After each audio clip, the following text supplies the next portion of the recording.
تقریر میں تسلیم کرتا ہے کہ پاکستان دیوالیہ ہو چکا ہے. پاکستان دیوالیہ خدا نہ خواستہ نہ ہوتا اگر یہ نالائق حکومت، نکمی حکومت، نکارہ حکومت نہ ہوتی. آج 7,000 کنٹینر بندرگاہوں پر کلیئرنس کے لیے پڑا ہوا ہے. بینک اس کی کلیئرنس نہیں کر رہا. آج فارن کرنسی بہت اوپر جا کے روپیہ بے قدری کی بلندیوں تک آخری حد تک پہنچا ہوا ہے. آج پاکستان کی عوام مہنگائی کے پہیے چکی میں پیس دی گئی ہے.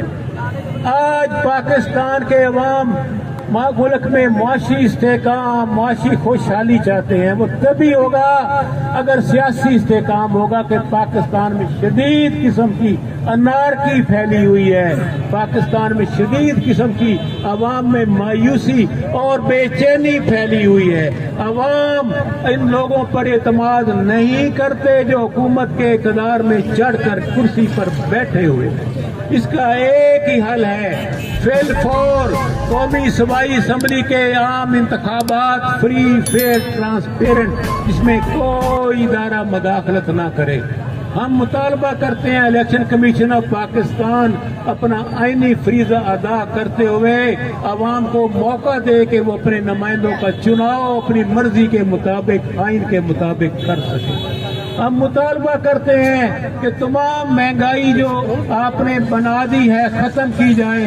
پٹرول، ڈیزل، بجلی کی قیمتیں، آٹا، گھی، چینے، کپڑا، جوتا، سب کچھ جو کچھ آج عوام کی دسترس سے باہر ہو اس کی قیمتیں واپس لاؤ.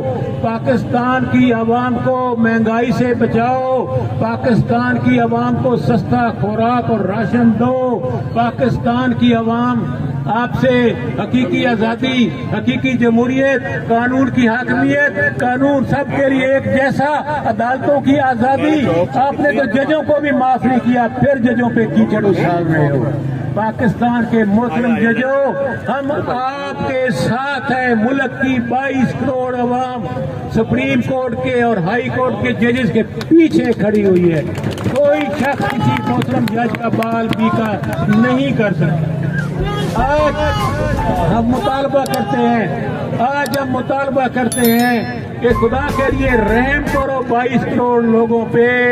آج لوگوں کی آپ ان کی آخری حد نہ دیکھو. ان کے صبر کا پیمانہ لبریز ہوتا ہوا نظر آ رہا ہے.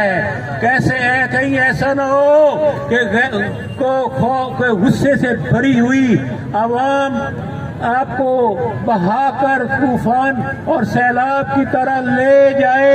وہ وقت دور نہیں ہے جب عوام شٹ ڈاؤن کریں گے، ٹریفک بند کریں گے، پاکستان کے حکمرانوں کا گھیراؤ کریں گے، چکوں لفنگوں نکموں کا گھیراؤ کریں گے، پاکستان میں انتخاب کروا کر چھوڑیں گے. پاکستان میں امن، انصاف، مساوات، برابری، جمہوریت، انسانی حقوق، خوشحالی، نوجوانوں کے لیے مواقع، تعلیم، علاج کے اور ملک کو آگے بڑھنے کے لیے ایک مضبوط 7ویں ایٹمی طاقت کی حیثیت سے پاکستان کے پرچم کو سر بلند کرنے، پاکستان کی قوم کو ایک باوقار کرنے، پاکستان کے پاسپورٹ کی دوسرے ایئرپورٹ پر قدر کرنے، پاکستان کے عوام کا بکھرا ہوا